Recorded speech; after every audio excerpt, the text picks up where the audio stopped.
Good morning, everyone. Welcome back to another session of Career Talk with OG. And today is leap year.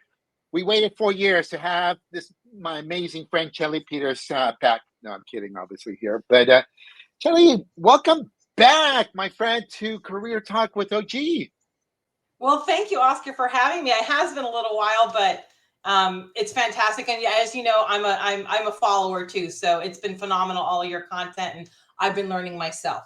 So, Oh, thank you.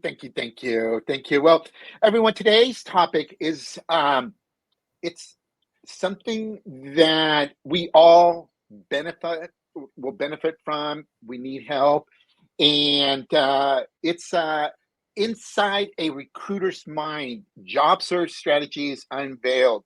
So, Chelle is a senior talent acquisition professional, and she has over 15 years of experience driving just full cycle life cycle projects.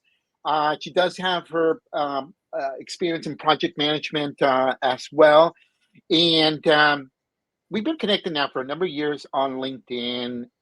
She helps recruit talent, and I reached out to her to Jen and said, "Hey, you know what? Always at the beginning of the year is when a lot of job seekers are going out there and of course looking for their next opportunity. Unfortunately, not when we first started talking about having this talk, there wasn't too much that I was hearing about layoffs and so forth. But unfortunately, layoffs have been accelerating, particularly in the tech industry. And so I think it's very timely that you are with us today so that you can share some of your experiences, your tips, your strategies to help job seekers or just people to better manage their career. So, Chelle, again, welcome to Career Talk with OG. wonderful. Well, thank you. Where would you like to start, Oscar? Because that's a whole lot of territory Yes, to cover. I So, know, I know. Like we could literally have like a 3 hour conversation here at a minimum here on this topic. But you know what? Um, for those people that don't know your background, your professional background, career journey, why don't we start? I always like to start with that to kind of lay the groundwork for people to get to know my guests a little better. So, tell us a little bit about your career journey. well, so you did a fabulous introduction. So, as you said, my area of expertise is talent acquisition, right? And I started in this field on accident, right? I thought, oh, I was looking for a job. I was an early in career college graduate. I was coming across, I'm like, oh, I can do that. How hard could that be, right? Little did I know, right? How challenging this particular career is, and for a lot of different reasons, right?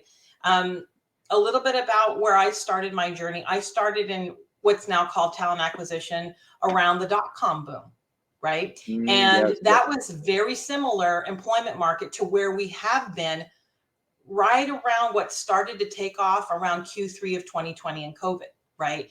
It Yes, was yes. craziness. You didn't have to look for a job. The job was coming to look for you. You could ask for whatever you wanted and they were going to give it to you. Remote work wasn't so big back then, but it didn't really matter if you were early in career or you were a experienced professional, opportunity abounded, right?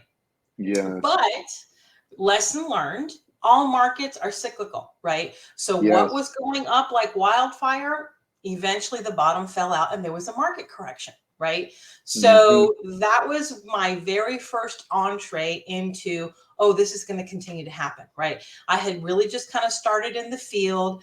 I had really just transitioned to more of a technical recruiting kind of role, and the bottom fell out, right? So that was first lesson learned, that this will continue to happen, right? So I survived that. I continued to grow into that particular field. I became a senior recruiter. I became a lead. And then we went through the recession, right? And the recession Yes. was very challenging because it Hmm. lasted a longer time, right? So when Hmm. COVID happened, we had kind of all went off the cliff a little bit at the same time, like in March. And there was lots of thought leadership and speculation, et cetera, in terms of how things were going to change. And I remember thinking, wow, it's not really going to shoot like a rocket ship, but it really did, right? in about Yeah. Q3. Well, the recession wasn't that way. The recession was 3 years of a very, very challenging economic situation here in the US. And that also impacted significantly the employment market, right? So I survived that, continued to to thrive, continue to grow. That's how I got into project management. And after we recovered from the recession in about 2011 to COVID, actually was one of the best employment markets that we've had in the United States since World War II, right? So we've been in this bubble of a tremendous economic period for a really long time, which yay for us, right? With that being said, once we hit that rocket ship in Q3 of 2020, right, we were back to a market that we really had with the electricity that we really hadn't seen in a while, right? And by that I mean, again, you didn't have to look for a job. Your DMs and LinkedIn were just, oh, opportunity, this and that. If you, it didn't matter who you are or what you did, you could ask for whatever you wanted compensation wise, and they were probably going to pay it. If you wanted to make a career transition, fantastic, because we just need a person, right? Okay, which is great, right? That built a lot of opportunity for individuals to drive their to make changes if they wanted to, and really, I think, to give some consideration in terms of what's important for them. With that being said, those of us who have been in the market for a little while, we all knew there's going to be a market correction, right? It just is what it is, right? So that's, I kind of think, where we have been in the last 2 to 3 quarters, right? The positive is, overwhelmingly, the employment market in the United States is actually still very good. I think where we're all feeling realization is, we're going to have to do our work to get our next position if that's what it is that you need to do, right?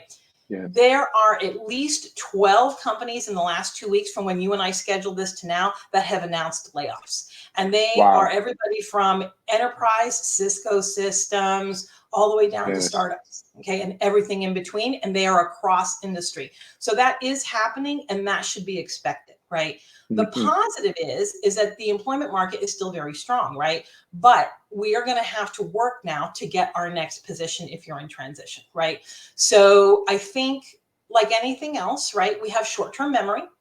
And if we haven't had to use those skill set in a while, now you're in a position where you're going to have to do that in order to be successful and find your next role. So overall, I think good news. And I think it's good in general for myself, other individuals, to use the skills that you have. If you don't have them, get them, build them, etc., because that's only going to help you moving forward, because this won't be the first one and this won't be the last one that we'll have to go through, right? So that's kind of what brought us to this conversation today. Absolutely. And you did a really nice job of summarizing this historical trends or cycles actually, of the job market. And everyone, please take it to heart what Chelle just said about that there are cycles, because I've been through the cycles that you just talked about back in the dot-com era in 2008, the real estate bust, and again the seeing things really rosy and really hot, the job market. But it's important, everyone, that those of you that are watching or listening to this, that you accept that these are cycles. And the other thing too that you just said is that there are companies hiring in spite of those that are laying off. And really, because I'm a visual person, what I see is maybe many of us were on an electrical bike and we weren't necessarily pedaling. But now, folks, you still have that bike. Now you just need to pedal. You're not walking. You're not crawling either. It's not, the sky is falling, is what I'm hearing you also say here. Absolutely, and that's a great analogy, right? And let me, and we're all on LinkedIn Live, right? So the other thing I would say, more so now versus like even in the recession, is the impact of social media, right? And by that I mean, right, if you, like, for me, I have to be very mindful about how much time I spend on it and use it as a tool, because my algorithm will shift towards bad news, bad news, bad news, bad news, layoff, layoff, layoff, layoff, in particular because this is the field that I work in, right? But the reality is, in my network, my former colleagues and friends who were impacted along with myself, you know what? They're all going back to work, right? So I think just a good best practice is just be mindful that at some point you have to step away from it, because the algorithm is built to drive certain information and not necessarily everything else. So the sky at this point is not falling, but your analogy was perfect. Yes, now we have to pedal the bike. We can't just be on auto and think that it's going to keep going uphill for us. Right. And again, everyone, another very simple but powerful thing that Chelle just said. Social media is a tool. Listen, I'm good. Good for you that you posted that what you had for breakfast and lunch and dinner. That's awesome. Good for you. Okay. But also be mindful that it is also a tool. And to your point too, how we use that tool influences what gets served to us as well. Mm-hmm. So, okay. So I'm going to pick your brain here because I know this is what people want to hear. So as a recruiter, you're the one who is screening, gatekeeper, Mm-hmm. you have, quite frankly, the way I look at it, you have so much power, so much influence in someone's career trajectory. And so let's start off, first of all, list 3 or 5 things that just immediately come to your mind that job seekers are screwing up as it relates to applying. Yeah, let's get that stuff out of the way, and then we're going to get into So the good stuff here. yeah. So, okay. So, and I will just share that I probably screw this up myself, right? I would say this is a practice, right? And this is a little bit of a Yeah. marathon, or at least a middle distance race. It's not necessarily always going to be a sprint, right? So the first, I think, is a little bit of a challenge, is understanding that your LinkedIn profile and any of your other social profiles are not your resume. Okay. Mm-hmm. Nowadays, most professionals understand that they want to develop and define a professional brand. Great. That's so mine is like, talent acquisition, recruiting, operations, and project management, right? That's who I am as a professional today, right? That's not my resume. Okay. Your resume should align, okay, but it's not the same thing, right?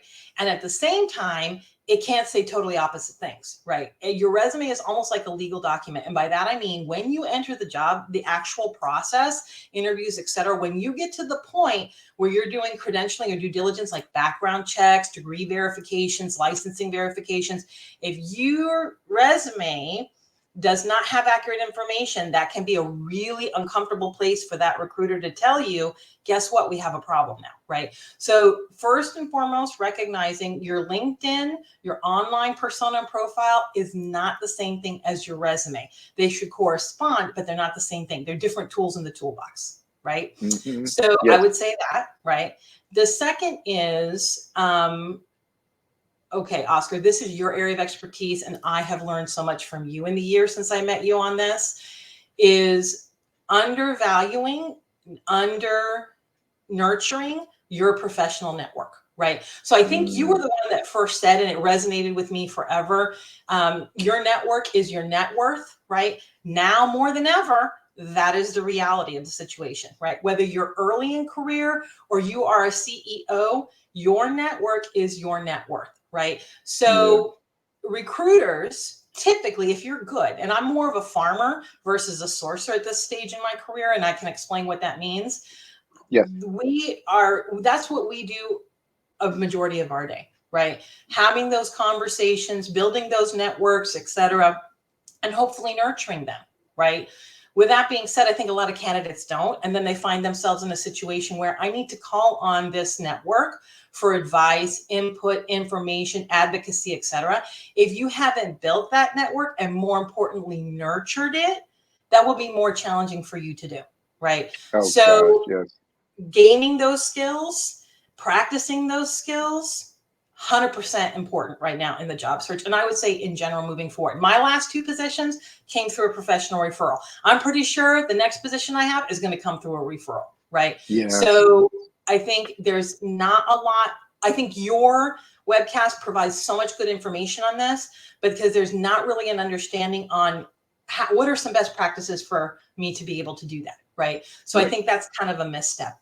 And then the last is right now, the way you interact with a recruiter is really important for your success in that process, right? Ooh, And yes, understanding yes. that recruiter is there to help you. But that being said, if you do not give that recruiter that you're working with, right, mutual respect and kind of do what they need you to do, you make it difficult for that recruiter to advocate for you, right? Yes. So for example, if that recruiter is asking you due diligence questions, there's a reason we're asking you. It's not that we're stupid. It's that we don't want you to go into an interview process where reality is we may have to have a really negative conversation at the back end because we didn't do the due diligence in the beginning. For example, there was a post not long ago by a candidate who was completely outraged, and understandably so, had been through a full multi-step interview process, was ready to go into the offer stage. And then the recruiter / HR person stepped in and said, okay, that's fantastic. The problem is you didn't start with the due diligence. So we need to go through that now, and found out that this role that this person was applying and interviewing for required a college degree. Well, this candidate did not have one, and that was a non-negotiable for the role. So despite the fact that you were fabulous, you were interested in this position, the team wanted to hire you, at that organization, that wasn't something that they were willing to set aside. And because you didn't discover that until the end, yes, you're right. Everybody wasted their time, right? So bear in mind that, we're really not that dumb, but there's definitely things we have to do to ensure that this is a good use of our time, meaning yours and mine, to move forward with that process, right? And the other is, you know what? That recruiter's there to advocate for you. Help them help you. Right? Yes. If I tell you in the beginning conversation to move forward, here's what you can expect. Prepare yourself that you're going to go through these many interviews, this many conversations. Sometimes you may have to give me a business case. You may have to give me a presentation. There may be a technical interview that you're going to have to go through. Prepare yourself and help me help you, take you through the journey, right? Yes. I think there's a misconception oftentimes that that's my job. No, it's not my job. It's our job to do it together. Right? So help your recruiter help you, and you'll be more successful on the back end, right? Because remember, just because it doesn't work out the first time doesn't mean I won't call you the second time. But if you make it difficult for me, I'm going to think that I'm going to give that a second thought the next time, right? Oh, yes. So I would say those Amen. are kind of the top three things that candidates sometimes don't always do so well. Right. Okay. Great. This is great. Great. Three things here. So I want to take us back now then to the first one you talked about resume. Okay. What are some resume tips that you would give folks to do? And I know in the beginning when you were describing, you kind of mentioned, but if you could just elaborate on a little bit more on some resume tips. So there's so much information out there about resumes, right? So having very recently been through this myself, let me kind of share with you the key points and I'm very happy with where mine are now, but let me kind of give you some key points to might help you, right? Okay. I prefer a resume that is very clean formatted, right? ATS systems, you have to just accept that they exist, right? That's how recruiters function. Whether you work in an agency, whether you work in-house, that's how we function. That's how we manage all of the information about a candidate profile that we need to have to take them through that journey and then hopefully onboard them as an employee, right? They're not going away, okay? In the last 5 years alone, ATS systems have come so far. The reality is they are not awesome at complicated formatting. Right. So I work with a lot of creative professionals, people in product design, web, things of that nature. They have gorgeous resumes. ATS systems don't love them. Right. Okay. They're better now, but they don't love them. So I'm a big advocate for the cleanest formatting that you can have on there is probably going to be better, because when I'm looking at it and however I've received it, if it's messed up and jumbled, etc., I may or may not take the time to go and look at your LinkedIn profile and find out where things is matching. I might, but I might not. So I'm a big advocate for keep it clean, right? The other thing, again, a lot of controversy, and this was very challenging for me because I've had a 15-year plus career history, is unless you are in certain fields, academia, public sector services, etc., Most individuals really only want to focus on the last 7 to 10 years of your career. And so your resume really only needs to be, I would say for somebody who I would consider myself experienced, I don't need anything more than 2.5, 3 pages max. Okay. Got I it. don't know that it's reasonable for you to get it to 1 page at my level. No, I don't know that that's reasonable. But do I want to read 7 pages? No, I don't. I'm never going to look at 7 pages. Right. Yes. So being concise, giving yourself permission to cut it at 10 years and get it to that length, I think is going to serve you well. Right. Okay. The last is, yes, you have to focus on some key terms, right? So depending on you as a professional, what kind of role that you are focused on, you want to ensure that those key terms are in that resume that you are going to utilize to apply for that role, right? And I have Yes. interchangeable resume where I can kind of add and plug and play if I need to, right? Because the reality is the ATS system is going to highlight resumes that are received that meet more of the requirements versus less, right? And I want mine to be on the top side of that if I can, right? Mm-hmm. So that is a real thing. I would say you want to focus on the mandatory requirements versus the preferreds. If you have the preferreds, awesome. But the mandatory is what's going to say this candidate, this candidate you should consider, right? So there is, and there's a lot of online tools you can use for that. Chat GPT, etc. So that is something that you also want to include. Just be mindful, you can't lie on the resume, right? So Yes. this resume requires you to have a college degree, but you don't, but Chat GPT put that on there, you need to take that off, okay? So those are some 3 key things that help me. And the last is, and it can be a little ego bruising, right? Absolutely ask for feedback. That's what your network is for, right? I had a wonderful conversation earlier this week with a project manager that works in my field. There's not a lot of us. And I have a project management focused resume and then a talent acquisition focused resume. And he gave me very substantive feedback, a little bruising, but you know what? He was right. Right. So I don't necessarily incorporate everything that somebody tells me, but there's how people view you is not how you view yourself. And that's intrinsically valuable feedback, right? So those are my top 4 in terms of formulating your resume. That's hopefully going to be successful for you. Yeah, that's an excellent tips here on the resume because it's not going away, contrary to popular belief. And as much as many of us would want it, to go away and so forth. Yes, those are some excellent tips. And Lázaro, hey, thank you for joining us here. My buddy Lázaro down from San Diego here. Love that guy. Okay, so you mentioned the other thing about nurturing relationships. Mm-hmm. I want you to help us how someone a job seeker or professional, how they can nurture a relationship with a recruiter. Well, there are a lot of different ways, right? So when I say professional network, your professional network shouldn't just be recruiters, right? We're an important component of it, but the reality is it's a very tough field to be in. And a lot of recruiters don't last their first year. Okay. So recruiters who have been doing it for a while, who work in your particular field, those are the ones that you want to identify and you want to have a relationship with, I would say. Right. Yes. So, but beyond that, it's the same for everybody else, right? Like who are your colleagues, who are your potential colleagues, who are decision makers in that field, et cetera, that you want to continue to build on. Or if you're doing a career transition, so I'm in IT now, but I want to work in healthcare, who do I want to get to know, pick their brain, et cetera, right?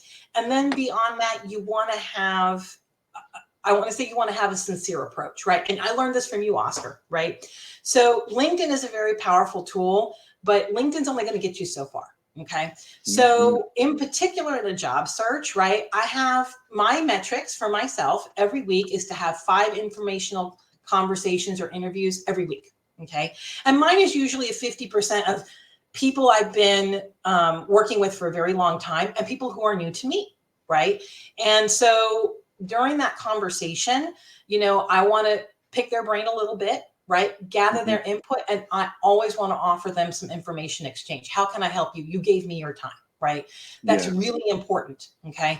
Especially since so much networking now is done online versus I went to a PMI meeting monthly, and I had a happy hour and I meet and greet with these individuals, etc. We have to have skills to do it successfully online. We have to have some skills to do it in person as well, right?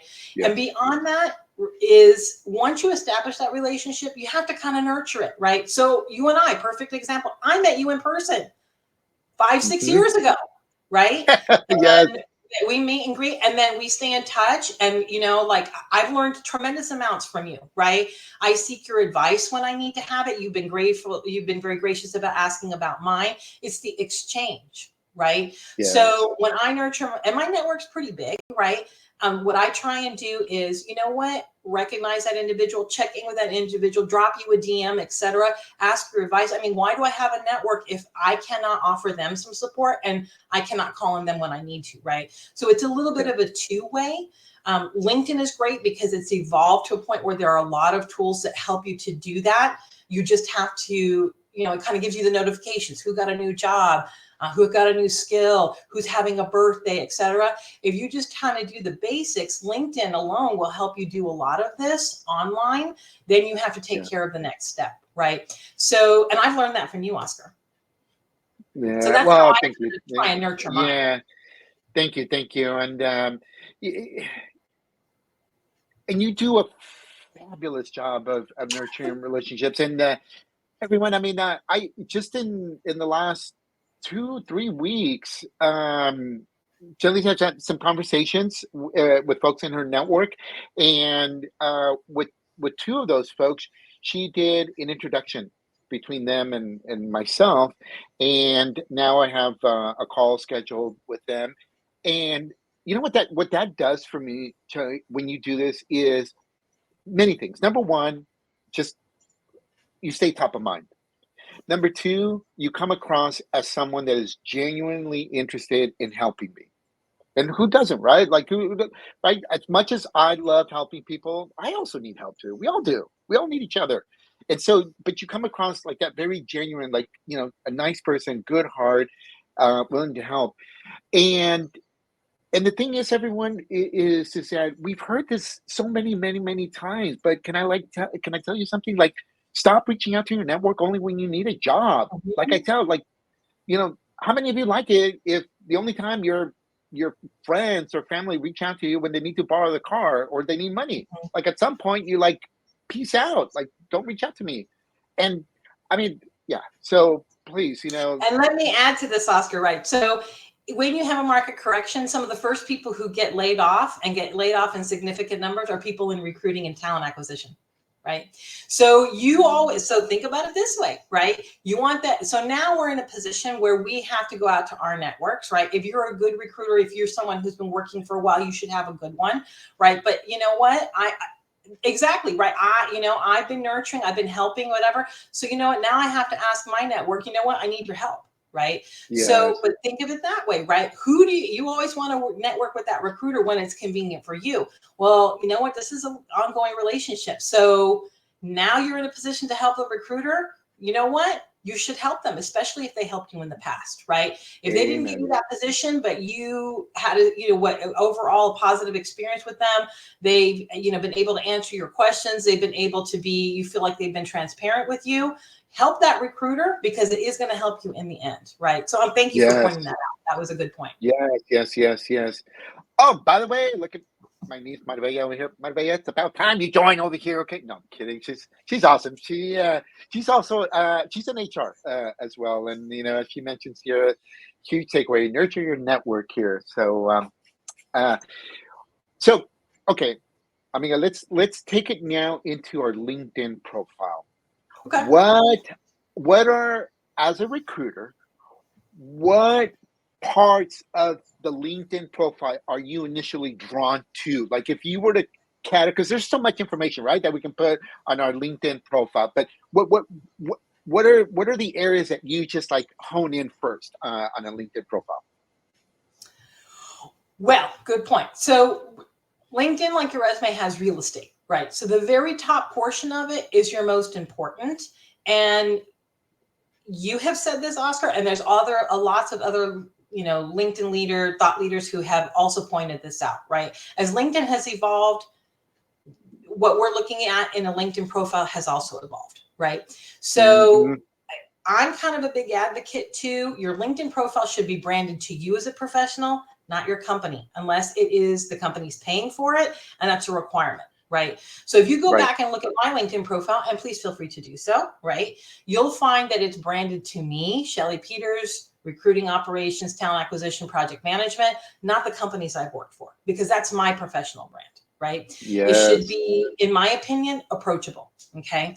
More importantly, when you go right below that very top heading portion is highlights about you as a brand and as a professional, right?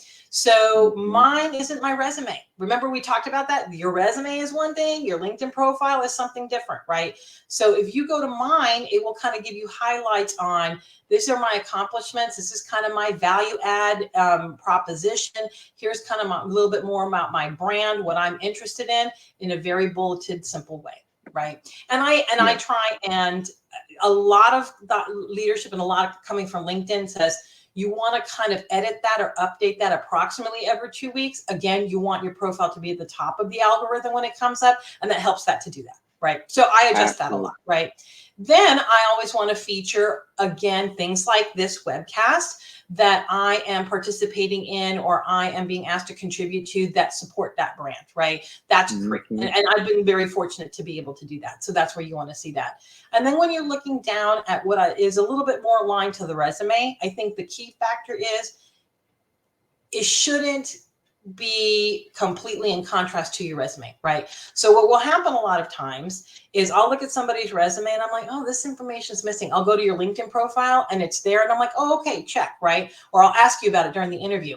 Or if it's not there, then I'm like, oh, I need to ask you about this, right? So if your LinkedIn profile, that portion of it is completely different than your resume, that's kind of a red flag. So be mindful. You don't have to put in all your resume information.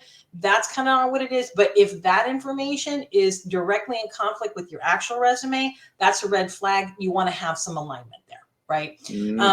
So those are kind of how I approach my LinkedIn profile. I've just gone through a refresh. I think it's important to refresh every year, every 2 years, et cetera, to make sure as your brand grows that, it's reflected in your LinkedIn profile, because more and more, that's where we're looking first. And then we'll look at the profile second, right? So that's kind of my approach to it. Got it. Okay, everyone. So again, LinkedIn, your profile has some key real estate, some areas that are very important. Charlie just talked about those.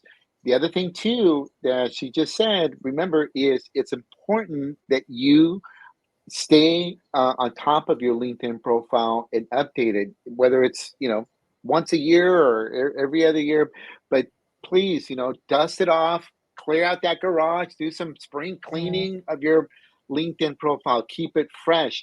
And then the other thing too that you said that's also important is essentially sharing examples of your expertise, of your work, right, that are in alignment to the career that either you currently have or looking to pursue. So share those examples there. Okay. All right. Let's move on now in terms of researching the job, the opportunity, the company, or the industry. What tips do you have for someone, again, to research the job, the company, and industry? Good. That's a good question, because there's so much information now that wasn't available even like 5-10 years ago, right? So coming from a project management background, I always like to have my targets and my metrics for myself, right? I try and practice some discipline, right? So in my mind, what are my top 5 organizations I'm really interested in, right? Why am I interested in them? Who in my network may or may not be part of those particular organizations or industries. And that's kind of where I start. It's just identifying, in my mind right now, what am I interested in, right? And then what I go to next is, to start with a company website, right? What is this company telling you they're about? Where their new or current or, successful products at? What is their, everybody now has all of their, company vision and mission in terms of DE&I factors, remote work, or what, all those things. So kind of familiarize yourself. What is the company saying about itself, right? And Mm-hmm. beyond that, informational interviews, remember I talked about that and the importance of it? Well, that's what I'm Mm-hmm. asking about in those interviews, right? So if I'm interested in CVS or Stanford Healthcare or Kaiser Permanente, I'm going to go to my network and say, so tell me, what is your experience working there? Right? If I was Yeah. interested in this organization, what hints, advice do you have for me to pursue an opportunity there? Let me pick your brain. I mean, I'd rather hear from you that's been there for 5 years than me that's only looking at it as an outsider, right? So the importance of informational interviews. And people are so gracious about really giving their feedback, right? So that I'm also that's also a key factor for me. And then lastly, if it was interview prep, right? Let's say that I've gotten to that point. Then I'm going to look at some additional things like Glassdoor, right? Or LinkedIn, right? All you have to do is Google it and all the information about this and that. And things that I'm looking at this point are, have you done layoffs? How many layoffs have you done? Where do you think your next product is coming from? What support do you need in that? That kind of, feedback from interview process, et cetera, what I might be able to expect versus what they're going to tell me when I ask the recruiter, where are you going to take me from here? Those kinds of things, right? So that's kind of the process that I kind of follow. I always like to do my homework, because not doing your homework right now is really not going to be a differentiator, but not necessarily in a positive way, right? So those are that's kind of my approach to research. Got it. So you touched upon a little bit on interview prep. What are some of like your favorite questions that you like to ask a candidate? Interview questions. You'd be surprised. All right, everyone, we're gonna get the secret here. You'd be surprised. That I like to ask that are very telling, okay, are actually very, very simple, and you would be surprised, right? So one of the things that I always like to ask a candidate in my initial interview is, why are you interested in this job? Okay, because you'd be surprised how many people can't actually tell me, right? What? Wait a minute. Are you serious? Mm-hmm. Yeah. All I have to ask you is, why are you interested in this role? What interests you about this? Simple question, right? You should be able to tell me based on what I've read so far. Here's what I'm interested in. Okay, fantastic. You'd be surprised how many people can't tell me that, right?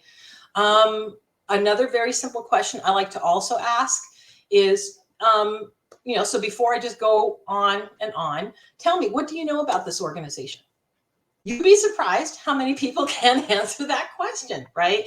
I mean, I think it's very easy if you are working for a big brand like an Apple or an Amazon, et cetera, but that's a very small portion of the employment market, right? My most recent organization was kind of a startup mid-size, right? So you applied for this role. I set up an interview with you. I kind of told you high level, here's what we're going to discuss. And my question to you is, so what do you know about this company? There are many, many people who are like, I don't know anything, right? Okay. So that kind of tells me you didn't take this seriously, right? So those are two very blaring, very simple questions I almost always ask, at least one of them, and you'd be surprised how many candidates cannot answer the question. Ay, so Dios those are two of my favorites. Yeah, everyone, these are simple questions. I mean, seriously, listen, Chelle's not going to tell you this. I'm going to tell you this, okay? If you can't not have answers to these questions, like, can you just hang up the phone or just disconnect from Zoom, okay? Because you're wasting a recruiter's time and you're wasting your time. Like, these are some basic things. But okay, thank you for sharing it. All right. I want to take it the get your insights, kind of taking a little bit of a different angle here, and that is, so I focus a lot on providing what I call culturally relevant career and leadership training. So, and I work with a lot of minority professionals or first generation college students, low income students, like myself. I'm a first gen college graduate professional, right? And so one of the things I've experienced this myself, and I also read some research where, as a minority professional, and women minority professionals more so at a greater percentage, we tend to disqualify ourselves from applying to an opportunity if we don't meet like a really high what's the word, qualification. In other words, if we don't check off like almost all Mhm. or a very high percentage of the qualifications as a minority professional or a women minority professional, we tend to disqualify ourselves from applying at a higher Mhm. rate than, say, mainstream professional. What advice, Charlie, do you have for us minority professionals or women professionals as it relates to going after an opportunity, even if we're not fully feel that we're qualified for it? So I will tell you that I suffer from the same thing, right? Um, I think the first point is just to recognize that this may be something that you're doing as an individual, Mm-hmm. right? And you're selling yourself a little bit short. Myself, like I 100%, right, will agree that I probably do this now and have to be mindful of it, right? So that's the Yes. first one. And for me as an individual, and I was just having this conversation not too long ago, I have to give myself permission to say, you know what?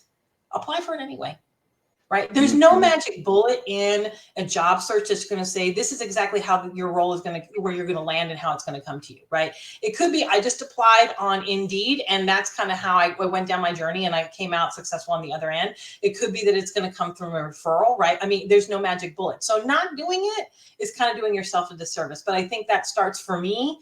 It's just recognizing that, this is probably something you do. And so give yourself permission to go ahead and apply for it anyway, right? Yeah. Um, and so I think that's probably where it starts for me and for a lot of individuals is be mindful that you're doing this, right? If you Mm-hmm. want to give yourself more confidence to push that button and say, I'm going to apply or I'm going to approach this networking connection, etc. I always say focus. The reality is when a recruiter is looking at a profile, we have to focus on the mandatory. Okay. So the mandatory means if the candidate doesn't meet this, like we're saying to that candidate or the company is saying to that candidate, we're probably not going to consider you for this role. And a lot of them are very tangible, right? College degree required. Okay. Sometimes you can get around with it. A lot of times that's either yes or no. Okay. So many years experience doing X, Y, or Z, right? Well, if it calls for 3 and you only have 2, I would still do it, right? But if it calls for 3 and you don't really have any, maybe not. That's not necessarily, but focus on what the mandatories are, right? Because when we're looking at a profile, that's what it is that we have to focus on. More importantly, that's what the hiring manager is going to ask us about, right? Is do they Yeah. meet these mandatories? If they do, fantastic. I want to hear about it. If they meet the nice to haves, great. That's like icing on the cake. But this is really what we're holding candidates to. So focus on that, and the more alignment that you have with that, then give yourself confidence that yes, I should just go ahead and apply and go forward from there. Right. So those are the two things that I focus on. But again, I think the reality is that even Sheryl Sandberg, her initial TED talk was about this factor specifically. And just recognizing that as an individual, you probably do this. So give yourself permission to go ahead and go beyond your comfort zone and apply anyway is Mm-hmm. probably for me the very first step. Right. Yeah. Yeah. Charlie, thank you for sharing your vulnerability and I seriously no, I that means a lot to me, and I believe it means a lot to everyone watching or listening here, because we hold recruiters at a high pedestal, right? And again, I mean, you're that gateway to that opportunity, and here you are being vulnerable and sharing that you yourself sometimes do that, in terms of selling yourself short. And so everyone, I mean, give yourself some grace, in that it happens more often than not to many of us. But as Shelly just shared, some tips of what we can all do to help us overcome that and go after that opportunity, right? There's some strategies, some tips, and some things that we can do. So thank you. I really appreciate you again sharing that vulnerability about yourself. The I want to end it here, and I told you like we could be here for like 3 hours, okay? Because you have so much wisdom, so much information here. But I wanna end it here. One of the last questions here that I have for you is that when a job seeker is pursuing an opportunity, and you mentioned this earlier, the recruiter. is one person in the overall job seeking process. Who are some other individuals, uh, just generally speaking, that as a job seeker, I should also be strategically developing relationships with to increase the chances of me getting the opportunity? Mhm. So definitely recruiters in the industry that you want to work in, right? Remember, if you treat it as a transactional relationship, then that's what you're going to get out of it. Okay. Beyond that, so for example, right? So I've spent the last 2 years of my career in healthcare technology. The next role that I move into, I'm still very interested in working in that field. So within my top 5 or my top, really like 7 companies, unbeknownst to me, right? I actually have networks built into those kind of industries. So those are the conversations that I'm trying to have first, and I'm trying to build from that. Right. So if I want to continue to work in healthcare technology or med device or pharmaceutical or anything of that nature, then I'm going to try and continue to build my network in other recruiting professionals that work in that field, because like that's the field I work in, other project Yeah, managers who work in that particular field, decision makers that work in that field. Right. yeah, I may find out, this isn't the organization for me, but I rather find that out on the back end than continue to pursue the organization necessarily, right? Or have some clarity into, if you were to move forward with this organization, here may be some things that you need to prepare yourself for to be successful in that particular corporate environment, right? So again, it's not transactional, right? So if I am talking to a recruiter that works in med device, then you know what? That's probably somebody actually I've known for a long time, right? And maybe they've been yeah, moving back and forth. So now I'm going to call, just give me 10, 15 minutes of your time. Tell me what I need to know. What are your tips? What are your advice, et cetera? And how can I support you, right? And what you're working on now, what you have questions on yourself, et cetera, right? So yeah, that's kind of how I look at it, is a 360 kind of like individual contributor, decision maker, middle management, influencer, et cetera. If I'm really interested in that company or I'm really interested in that field, then that's where I'm trying to build and gain knowledge in that from my network, right? So that's kind of my approach, right? It's a little bit more 360, starting with what and who you yes, might already know. And that's when I go to my network and say, hey, I'm really interested in XYZ. I know you work there now. Who else can you connect me with? Who else would it be of value for me to learn from in this case, right? So that's kind of my approach. Does that make got sense? it. Absolutely, absolutely, and thank you, for sharing this and all these amazing tips. And everyone, I mean, we started out by talking about the resume, your LinkedIn profile, the nurturing relationships, and there's just a lot in today's talk of for you to go back and review because Chelle, just you did a phenomenal job of just sharing some very concrete and lots of golden nuggets here. But Kelly, as we wrap things up here, and thank you again for being a guest. Any final thoughts or tips or advice that you want to share with folks? So for 2024, right? Um, here's my golden nuggets of tips, if you will, right? Job market in general overwhelmingly is good. So look at it that way. If you approach it from a positive perspective or from abundance, right, versus, oh, the sky is falling and everything is horrible, whatever, then it's going to challenge you as you move forward, right? People are still going to transition their career, something that they want to do. People who have been laid off are still going to land somewhere else, etc. I mean, that's how it's going to happen, right? I would say for 2024, flexibility is going to be key differentiator, right? I know nobody really wants to talk about that or necessarily look intrinsically about how and if I may need to be flexible, but that is going to be a key differentiator. And by that I mean everybody only wants to work remote. Well, okay, but if they were asking for somebody who's a hybrid, guess what? Those candidates who are willing to work hybrid, that's going to be a differentiator for them, right? So I Mm, think it's important for us to take inventory and say, what am I willing to be flexible on to get the next role that I want to get as a differentiator in the marketplace? I think that's important, right? And that goes to comp, and that goes to all those different factors, right? Obviously, we all have to put food on the table, but where we can be flexible in 2024 is going to be differentiator for you in the marketplace where it necessarily wasn't the last couple of years. Okay. So flexibility is always key. And then lastly, I would say is, again, maybe a little bit more because I'm a project manager. I think it's really important to have some rigor and some discipline around your job search, right? It's challenging to understand if and when you're making progress if you don't have that up front, right? So setting up some simple goals, right? I'm going to identify what my top companies are of interest and do actual research, right?